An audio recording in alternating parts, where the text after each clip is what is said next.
नमस्कार दोस्तों, कैसे हैं आप लोग। मैं उम्मीद करता हूं आप लोग सब अच्छे होंगे। आप देख रहे हैं अपना YouTube चैनल MS कंप्यूटर .9456। मैं आपका दोस्त स्वागत करता हूं आपके अपने प्लेटफॉर्म पर। दोस्तों, बहुत बड़ा एक विज्ञप्ति का उजागर किया गया है और बहुत बड़ी आपको एक खुशखबरी है। जिन लोगों को बहुत समय से इस चीज़ का इंतज़ार था और आज जो है आपका इंतज़ार ख़त्म हो चुका है, इंतज़ार बिल्कुल ख़त्म हो चुका है, जिसके बारे में आपको बात बताने वाला हूँ। ये एक ऐसी इन्फॉर्मेशन है, एक ऐसी अधिसूचना है जिसके बारे में आप सुनकर जो है बिल्कुल खुश हो जाओगे और उछल जाओगे बिल्कुल। ठीक है, वो इन्फॉर्मेशन ये है कि बहुत सारे लोग परेशान हैं, बहुत सारे स्टूडेंट परेशान हैं कि क्या होगा, कैसे होगा। जिन बच्चों ने BTC, DLED और B.Ed वगैरह किया है, जिन लोगों ने भी इस तरीके का कोई डिप्लोमा किया है या इस ग्रेजुएशन किया है यहाँ से रिलेटेड, या कोई भी अर्हता हासिल की है, उन सब के लिए एक विशेष और एक अहम खुशखबरी जो है आज मैं लेकर आया हूँ आपके लिए। ठीक है, जिसके ऊपर आज हम चर्चा करने वाले हैं। आप पूरी वीडियो आप देखोगे तो उसके पूरा आपको जो है क्लियर पता चलेगा कि वो नोटिफिकेशन या उसकी खुशखबरी का राज या इतना मेरे भी खुश होने का जो है कारण क्या है। और आप भी ये सोचोगे कि जी बिल्कुल हमें भी इस चीज़ की ज़रूरत थी। और बहुत सारे लोगों ने मुझे बताया कि मुझसे पूछा, कमेंट्स किए कि सर बताइए कि ये कब होगा, कैसे होगा। क्योंकि ऐसा होता है, हम जिस चीज़ के लिए मेहनत करते हैं, कई बार ऐसा होता है हमारा मनोबल टूटने लगता है। अब मनोबल जब टूटने लगता है तो हमको लगना शुरू हो जाता है कि शायद हमारी तैयारी बेकार जा रही है। अब आपकी तैयारी बिल्कुल नहीं, अब छात्रों का इंतजार पूरी तरीके से जो है ख़त्म हो गया है। ठीक है, और ये बहुत बड़ा अपडेट ये है कि अभी हाल ही में जो योगी सरकार ने उत्तर प्रदेश योगी सरकार ने एक नोटिफिकेशन के ऊपर बात की है। ठीक है, एक बैठक में एक बात की है, एक नोटिफिकेशन लेकर देखते हैं वो बात है क्या, चर्चा करते हैं इस बात पर। देखिए, आप जानते हो यूपी टेट 2023 की बात हम कर रहे हैं, जबकि यूपी टेट 2021 में लिया गया है और वो 2021 जो लिया गया था 2022 में लिया गया था 23 जनवरी को। ठीक है, यूपी टेट 2022 में जो लिया गया था वो जनवरी में लिया गया था। 23 जनवरी 2022 को यूपी टेट का एग्ज़ाम हुआ था, जो बहुत ज़्यादा पंगे करने के बाद, बहुत हंगामा करने के बाद वो एग्ज़ाम कंटेंट कराया था सरकार ने। एक बार उससे पहले कराया था, परंतु उसको किसी कारणवश लीक होने के कारण पेपर पोस्टपोन कर दिया गया था। अंततः दोबारा वो किया गया। तो 21 के बाद अभी 22 में जो है अपडेट अभी आया नहीं था यूपी टेट का। अब जो है यूपी टेट 23 का जो है नोटिफिकेशन के ऊपर बात करते हैं। देखिए, पहले हम समझ लेते हैं क्या है ये। जो नए बच्चे हैं, बिगिनर हैं, उनके बारे में पहले बता देते हैं है क्या ये चीज़, उसके बाद हम बात करते हैं डिटेल से।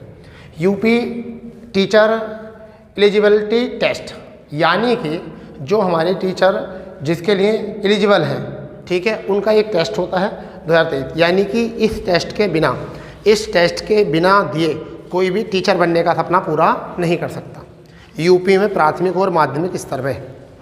ठीक है, ये भी एक ऐसा ही है जैसे केंद्र सरकार CTET कराती है, ऐसे ही राज्य स्तर पर जो कराती है वो यूपी टेट कराती है। ठीक है, स्तर मैंने आपको बता दिया है कि स्तर जो है वो कैसा है, राज्य स्तर परीक्षा का स्तर है। और पद की अगर हम बात करें तो पद क्या होता है इसमें, प्राथमिक और माध्यमिक शिक्षक का पद होता है। यानी कि जो लोग स्नातक करने के बाद BTC, B.Ed और DLED,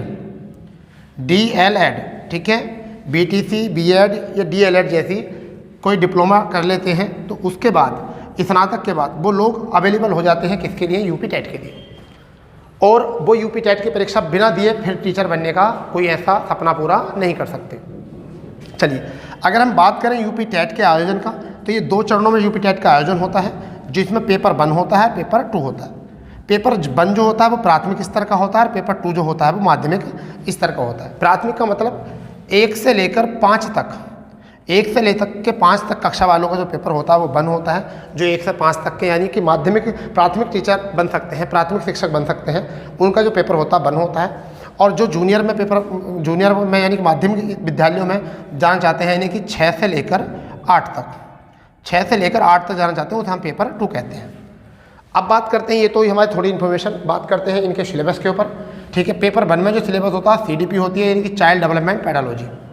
CDP होती है चाइल्ड डेवलपमेंट पैडोलॉजी। 30 प्रश्न होते हैं और 30 अंक के होते हैं। फिर लैंग्वेज 1 होती है जिसमें कि हिंदी आपको चुननी होती है।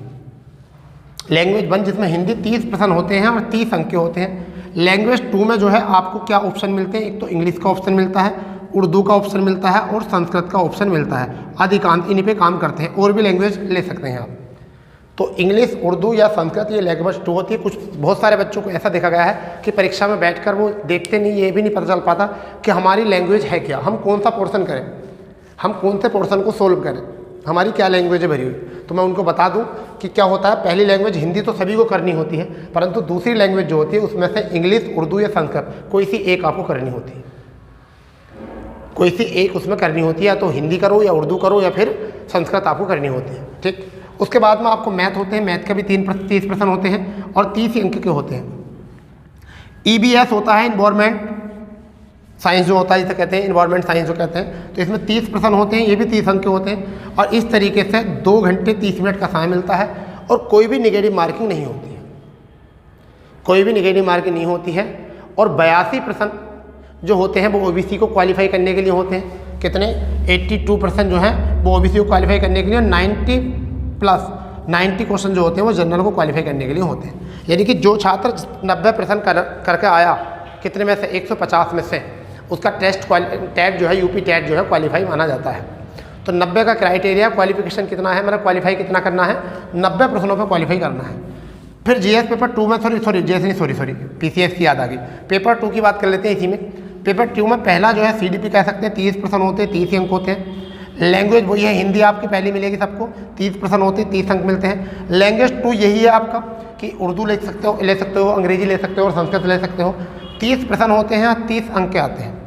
सोशल यानी कि साइंस या मैथ लेनी होती है, जो साइंस साइड से होते हैं उनको साइंस या मैथ लेनी होती है, जो आर्ट या कॉमर्स साइड से होते हैं उनको सोशल साइंस लेनी होती है।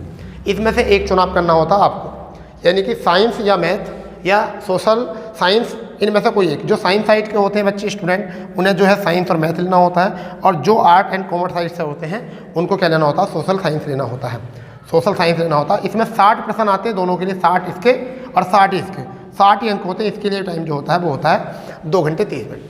इस तरीके से बात हुई अभी तक सिलेबस की। नेगेटिव मार्किंग कोई से में नहीं होती, इनमें भी क्राइटेरिया यही है, 90 अंक का और 82 अंक का क्राइटेरिया यही है इनका भी। ठीक है, अब बात आती है कि इसकी फ़ीस की। जब ये ऑनलाइन होगा तो इसकी फ़ीस जो है आपकी वो 600 रुपये जनरल, AWS और OBC, ठीक है, इनको लिए जाएंगे, और SC ST को जो ले जाएंगे वो 400 रुपये ले जाते हैं। अब बात करते हैं एग्ज़ाम कंटेंट कराने की, नोटिफिकेशन की और एग्ज़ाम कंटेंट कराने की बात करते हैं हम। अब आते हैं हम अपने आम मुद्दे पर, जितने पर आपने बहुत समय से इंतजार किया जिसके लिए। देखिए अभी हाल ही में जो है जनवरी में अभी एक बैठक हुई, अभी जनवरी में एक बैठक हुई, और उस बैठक में बताया गया कि योगी जी जो है थोड़े से, योगी सरकार जो है थोड़ी सख्त हो गई है टीचर भर्ती को लेकर। उन्होंने कहा कि अभी जो है एक एजेंसी ढूंढी जा रही है, ठीक है आपके, और उन्होंने बताया कि मार्च के लास्ट वीक और अप्रैल के पहले वीक में, मार्च के लास्ट वीक और अप्रैल के पहले वीक में जो है इसका एग्ज़ाम कंटेंट करा देंगे। यानी कि एग्ज़ाम की कंटेंट डेट क्या थी, ये दिया गया है मार्च और अप्रैल, यानी कि मार्च के लास्ट वीक और अप्रैल के फर्स्ट वीक में जो है एग्ज़ाम कंटेंट करा लेंगे, क्योंकि उसके बाद जो है उनको सुपर टेट के लिए भी वैकेंसी निकालनी है। काफ़ी सारी वैकेंसी खाली पड़ी हैं, परंतु क्या हुआ है कि आयोग बनाना पड़ता है, समिति बनानी पड़ती है, काम बहुत सारे होते हैं आयोग को, परंतु ऐसा नहीं कि जैसा हम सोचते हैं बिल्कुल जल्दी से एकदम हो जाएगा काम। ठीक है, तो हमें क्या काम करना है कि देखना है कि मार्च अप्रैल अपने दिमाग में रखना है और तैयारियाँ बिल्कुल अच्छे से लग जाना है, तैयारियाँ बिल्कुल अच्छे से लग जाना है, बहुत अच्छे से। इसका मतलब क्या है कि अब चल रही है फरवरी, और फरवरी का जो है सेकेंड वीक चल रहा है, फरवरी का सेकेंड वीक चल रहा है और सेकेंड वीक भी खत्म हो चुका है इस टाइम। तो देखा जाए तो फरवरी के इस लास्ट वीक में जो है, इन थर्ड वीक में जो है इस नोटिफिकेशन, या लास्ट वीक में इस नोटिफिकेशन को आने के 100% चांसेस हैं। कैसे चांसेस हैं 100%? ये बहुत सारे न्यूज़ चैनलों के द्वारा और बहुत सारे समाचार पत्र इस बात को कह रहे हैं कि योगी सरकार पूरी तरीके से जो है सख्त हो गई है इस एग्ज़ाम को कराने के लिए, क्योंकि काफ़ी लंबे समय से नोटिफिकेशन टेट का नहीं दिया है और जनवरी में बता रहे थे, परंतु कुछ ही कारणवश जो है इसको आगे बढ़ाया गया और अब जो है फरवरी के सेकेंड वीक में जो है इसका एग्ज़ाम में नोटिफिकेशन आ जाएगा, और मार्च के लास्ट वीक और अप्रैल के पहले वीक में ये एग्ज़ाम कराने की सोच रही है, यदि कोई कारण या कोई स्थिति ना बिगड़ी तो। ठीक, तो आप लग जाइए, जिन बच्चे इस चीज़ के लिए योग्य हैं, जिन्होंने BTC B.Ed DLED कर रखा, उनका कोई मेहनत बेकार नहीं। कंपटीशन बहुत तगड़ा होने वाला है, क्योंकि 2019 के बाद कोई वैकेंसी नहीं आई है, और जब 2019 से कोई वैकेंसी नहीं आई है तो आप ये समझिए कि बच्चे बहुत सारे कोर्स, बहुत सारे ईयर वाले जो बच्चे हैं, 19 वाले भी, 20 वाले बैच वाले जो हैं, बहुत सारे बैचेस जो हैं इसमें ऐड हो जाएंगे, और जब ऐड होंगे तो तुम्हें पता है इसका जो क्राइटेरिया होता है, इस बार जो है ये सुनने को आ रहा है कि टेट के भी नंबर ऐड होंगे 10% में, टेट के नंबर जो होंगे वो भी ऐड होंगे 10%, जैसे कि मेरिट के होते थे, मेरिट के नंबर काउंट होते थे, और 60% में होता था सुपर टेट का अंक, और 40 नंबर में होता था एकेडमी। तो 60 और 40 मिलकर बनते थे आपके 100। इस बार जो है ये 3 कैटेगरी में बंटना है, यानी कि एकेडमी बंटना है, ठीक है। मतलब जहाँ तक अंदाज़ा लगाया जा रहा है, जहाँ तक हमें इन्फॉर्मेशन मिली है वहाँ तक की बात करते हैं कि क्या करना है। कि पहला जो तरीका है उसमें क्या हो सकता है कि वो कैंडिडेट यूपी टेट में जो अच्छे नंबर होंगे, नंबरों के हिसाब से उनको नंबर काउंट किए जाएंगे, मतलब ऐसा सुनने में आ रहा है नई शिक्षा नीति के अंतर्गत, ठीक है। तो आप हर तरीके की तैयारी, जिन बच्चों ने पहले भी टेट क्वालिफाई कर रखा है वो भी बिल्कुल शांत ना रहें, वो भी तैयारी में पूरे अच्छे तरीके से लग जाएं, क्योंकि ये हमें केवल आपको सूचित कराना था जिससे कि आपकी तैयारी अच्छी रहे, ठीक है। और आज ही से ही लग जाइए बिल्कुल अच्छे तरीके से तैयारी में। तो दोस्तों आज तक के लिए केवल इतनी इन्फॉर्मेशन। अगर कल को कोई भी और अलग इन्फॉर्मेशन आती है या कोई अन्य इन्फॉर्मेशन आती है तो आपको जल्दी ही अपडेट करने के लिए आप हमारे चैनल को जो है सब्सक्राइब करें, लाइक करें, शेयर की और नोटिफिकेशन ज़रूर दबा दें, जिससे कि आपको कोई भी अगर इन्फॉर्मेशन मिलेगी तो आपको हम बिल्कुल तुरंत बताएंगे और आप ऐसा ना हो कि आप वंचित हो जाओ उस चीज़ से और आपको बहुत ही देरी हो जाए अपनी तैयारी में, ठीक है। बहुत जल्दी तरीके से हम इसमें प्लेलिस्ट बनाने वाले हैं, यानी कोर्स की तैयारी कराने के लिए बिल्कुल हम शुरू कर दिए हैं, ठीक है। एक टीम के साथ काम करेंगे। चलिए मिलते हैं नई इन्फॉर्मेशन के साथ। जय हिंद, जय भारत।